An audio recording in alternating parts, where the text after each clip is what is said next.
Hello everyone, আজকে আমরা দেখব কোণের ভিত্তিতে একটা ত্রিভুজ কিভাবে ভ্যালিড অথবা ইনভ্যালিড হয়, আর হচ্ছে একটা কোণের ভিত্তিতে আমরা একটা ত্রিভুজকে কয়ভাবে সাজাইতে পারি। সো কত টাইপের হয়। সো একটা কোণের ভিত্তিতে আমরা জানি একটা ত্রিভুজ রাইট অ্যাঙ্গেল হইতে পারে, মানে হচ্ছে 90 ডিগ্রি হইলে কি হয়, সমকোণী হয়, হইতে পারে সেটা কি স্থূলকোণী, যেটাকে বলি আমরা ওবিসি, অথবা হচ্ছে অ্যাকিউট। অ্যাকিউটটা কি সূক্ষ্মকোণী। সো এটা আমরা কিভাবে ডিফাইন করব বা ডিটারমাইন করব। তো ফার্স্ট অফ অল আমাদের কি আসবে, ভ্যালিড নাকি ইনভ্যালিড।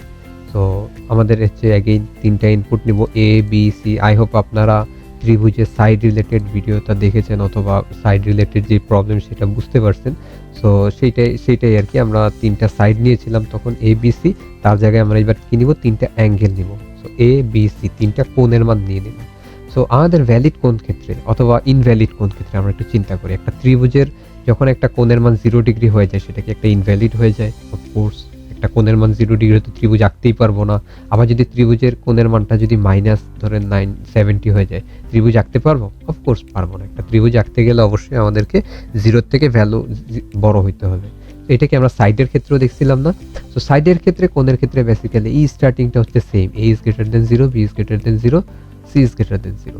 একটা কন্ডিশন জাস্ট নতুন আসবে কি আমাদের, একটা কন্ডিশন জাস্ট নতুন আসবে, সেটা হচ্ছে এ বি সি তিনটার যোগফলটা 180 সমান কিনা। এখানে চাইলে আপনারা আগে সাম দিয়ে করে দিতে পারেন, তিনটা যোগফল দরকার নাই। এ বি সি তিনটার যোগফল 180 সমান কিনা। কেন এটা চেক করলাম? কারণ যে কোনো একটা ত্রিভুজ হইতে গেলে কন্ডিশন হচ্ছে ত্রিভুজের তিনটা কোণের সমষ্টি 180 হইতে হবে। এটা একেবারে ছোটদের মানে ছোট লেভেলের পড়ালেখা, যে একটা ত্রিভুজ আঁকবো, আমি যদি তিনটা কোণের সমষ্টি 100 না বানাইতে পারি আমি কখনোই ত্রিভুজটা আঁকতে পারবো না। ঠিক আছে, তার মানে একটা ত্রিভুজ যদি আমি র্যান্ডমলি আঁকি তাহলে কি হবে, আমি তিনটা কোণ যদি এবিসি হয়, এ বি সি চাঁদা দিয়ে মেপে হলো দেখবেন 180 আসবে। ঠিক আছে, সো এইটা হচ্ছে ম্যাথমেটিক্যাল টার্ম, প্রুভেন। ঠিক আছে, সো এইটা নিয়ে আমাদের মাতামাতি করে বেশি লাভ নেই। সো আমরা কি করব, তিনটা কোণ যোগ করে দেখবো 180 সমান কিনা। Again equals equal sign use করতে হবে, ওকে, এন্ড অপারেশন ডাবল করে ইউজ করতে হবে এখানে সবগুলাতে। ওকে, এইটা যদি হয় তাহলে কি হবে, ভেতরে আমরা ভ্যালিড কেস দেখেছিলাম না, আমাদের এইখানে যদি হয় ভ্যালিড কেসের ভেতরে আমরা হচ্ছে বাকি টাইপটা দেখবো, যেটা হচ্ছে আমরা সাইড, ত্রিভুজের সাইড যেভাবে করে সেখানে আমরা দেখছিলাম এটা ভ্যালিড কেস। যদি না হয় তাহলে কি হবে, এলস এর মধ্যে ইনভ্যালিড চলে আসবে।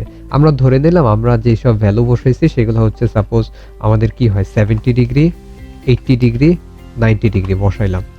খেয়াল করি আমরা 70, 80, 90, ও যখন প্রথম ইফ কন্ডিশনটা চেক করবে তখন কি করবে, এ ইজ গ্রেটার দেন 0, এর মান কত 70 না, হ্যাঁ ঠিক আছে, A is greater than 0, B is greater than 0, B এর মান কত 80, হ্যাঁ ঠিক আছে, কন্ডিশন হলো। এন্ড অপারেশন ইউজ করছি, তার মানে কি প্রত্যেকটা একটা একটা করে চেক করবে, সব কয়টা ট্রু হইতে হবে, না হলে কিন্তু ঢুকতে দিবে না, ভিতরে গেট খুলবে না। So C is greater than 0, yes 90 is greater than 0, okay fine.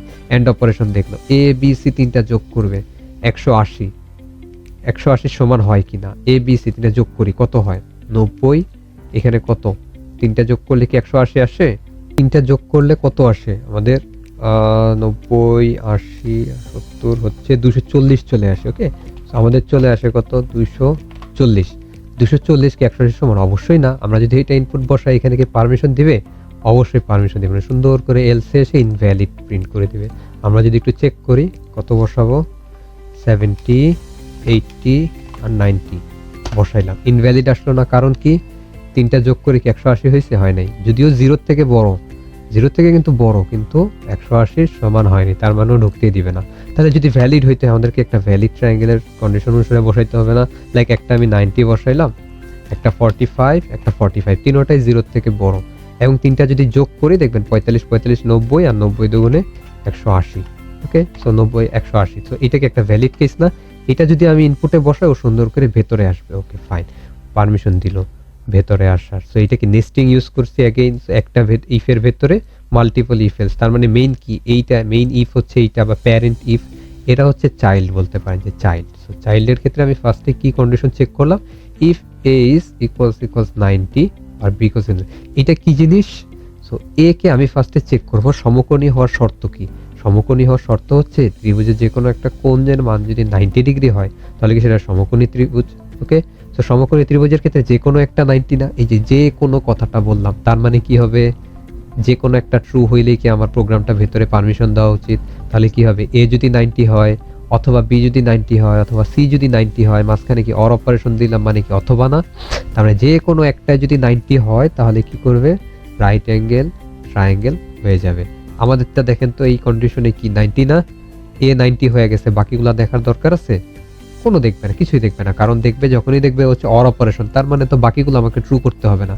আমি ট্রু হয়ে গেছি, ফাইন, কোনো সমস্যা নেই, ট্রু হয়ে গেছি, ফাইন। এমন যদি হইতো যে আমি এখানে হচ্ছে একটা 45 দিয়ে দিলাম, এখানে হচ্ছে 90 দিয়ে দিলাম, ও দেখলো কি যে এ ইকুয়ালস কি 90, 45 আছে না, এটা 90 না, তাহলে কি চেক করবে, অর আছে, তার মানে অর, ওকে ফাইন। এটা যদি ফলস হয় কোনো সমস্যা নেই, আমি হচ্ছে সামনের স্টেপে যাব, আমি সামনে দেখবো যে এটা কি, এইটা ভ্যালুটা স্যাটিসফাই করে কিনা। বি কি 90, ইয়েস, বি এর ভ্যালুটা হচ্ছে 90, ওকে, তাহলে 90 হয়ে গেলে ট্রু, বাকিগুলো আর দেখার দরকার আছে, দেখবে না। একটা যখন ট্রু পেয়ে গেছে ও সুন্দর করে এখানে পারমিশন দিবে, এটাকে একটা রাইট অ্যাঙ্গেল ট্রায়াঙ্গেল হয়ে যাবে। ওকে, সো এটা যদি প্রোগ্রাম রান করে দেখাই, ভ্যালু দিলাম 45, 90, আরেকটা হচ্ছে 45, এটা অবশ্যই ভ্যালিড এবং দেখাচ্ছে কি রাইট অ্যাঙ্গেল ট্রায়াঙ্গেল। ওকে, এখন আমরা সেকেন্ড কন্ডিশনে আসি। সেকেন্ড কন্ডিশনে আমরা চেক করব ত্রিভুজটা স্থূলকোণী কিনা, ঠিক আছে। সো এলসি ত্রিভুজে স্থূলকোণী হওয়ার শর্ত কি ছিল, একটা কোণ স্থূলকোণ, যেমন সমকোণে দেখছিলাম না একটা কোণ সমকোণ, এবার দেখবে একটা কোণ স্থূলকোণ। স্থূলকোণ হওয়ার শর্ত কি 90 ডিগ্রির উপরে হবে, অফকোর্স, বাকি দুইটা অটোমেটিক্যালি 90 নিচে হবে, ঠিক আছে। 90 সমান হওয়ার তো কোনো প্রশ্নই আসে না, তাই না। সো 90 উপরে যেহেতু নিচ্ছি আমি, তাহলে কি করব, A is greater than 90, B is greater than 90, C is greater than 90। সবগুলোর মাঝখানে অর কেন, যে কোনো একটা হইলেই হয়ে যাবে না, যে কোনো একটা কোণের মান 90 ডিগ্রির উপরে হইলেই আমার এটা কি হয়ে যাবে, স্থূলকোণী ট্রায়াঙ্গেল, অবভিয়াস ট্রায়াঙ্গেল। ওকে, সো এইটা ছিল আমাদের স্থূলকোণী। আরেকটা কেস আছে না আমাদের, সেটা কি, স্থূলকোণের কি এক্সাম্পল দেখায় দিই একটা। স্থূলকোণের এক্সাম্পলে ধরলাম 100, 100 আর দুইটা মিলে কত হইতে হবে, 80 হইতে হবে না। তাহলে একটা যদি 40 হয় আর একটা যদি 40 দিয়ে দিই, সেটা মিলে কি 180, অথবা এটাকে আমি যদি 30 দিয়ে দিই আর এটাকে যদি 50 দিয়ে দিই, এটা মিলেও 180 হয়ে যায়, ঠিক আছে। সো এইভাবে হচ্ছে ডিটারমাইন করা যাবে যে আমাদের এটা একটা কি বলে স্থূলকোণী ত্রিভুজ। আর আরেকটা কন্ডিশন কি ছিল, যেহেতু তিন টাইপের ত্রিভুজ হইতে পারে, তার মানে তিনটা কন্ডিশন, অফ কোর্স আমাদের কন্ডিশনের ক্ষেত্রে এটাই আমরা শিখছিলাম যে যতগুলা স্টেটমেন্ট বা যতগুলা কেস ততগুলো আমাদের ইফ এলস স্টেটমেন্ট চলে আসে। সো আমাদের এলস এর ক্ষেত্রে আমরা কি বসাইছি, যে এই দুইটা ট্রু, কোনোটাই ট্রু হয় নাই, যে যখন এটা রান করছে এটা ট্রু হয় নাই, এটা রান করছে এটাও ট্রু হয় নাই, মানে ত্রিভুজটা সমকোণীয় না আবার স্থূলকোণীয় না, তার মানে একটা কেসই বাকি আছে, সেটা কি সূক্ষ্মকোণী। তাহলে ও সুন্দর করে আমার এলসিফ এর মধ্যে ওই দেখাইতে হবে না সবগুলা কোণ সূক্ষ্মকোণ, জাস্ট এলস এর মধ্যে প্রিন্ট করে দিব অ্যাকিউট ট্রায়াঙ্গেল। ওকে, যেটা হচ্ছে আমাদের স্থূলকোণী ত্রিভুজ। তো স্থূলকোণী ত্রিভুজে তিনটা কোণই, সরি সূক্ষ্মকোণী ত্রিভুজ, একটা ত্রিভুজের তিনটা কোণই যখন সূক্ষ্মকোণ হয় তখন ওইটা কি সূক্ষ্মকোণী না। সো আমাদের ওইটা কন্ডিশন লেখার দরকার নেই, এলস এর মধ্যে দিয়ে দিছি, একটা কেসই বাকি, অ্যাকিউট ট্রায়াঙ্গেল লিখে দিলাম, বাস শেষ। সো আমাদের প্রোগ্রাম ফাইনালি এই দিকেই, এইটাই আর কি, যে আমরা কিভাবে একটা ত্রিভুজের কোন ভেদে আমরা ভ্যালিড নাকি ইনভ্যালিড, আবার ভ্যালিড হইলে কোন টাইপের ত্রিভুজ সেটা ডিটারমাইন করতে পারি। মেইনলি যে ফাইনাল যে কোডটা সেটা হচ্ছে আমাদের সেকেন্ড কেস, সেটা হচ্ছে determine a triangle is right angle, obvious or acute. So program এইটুকুই।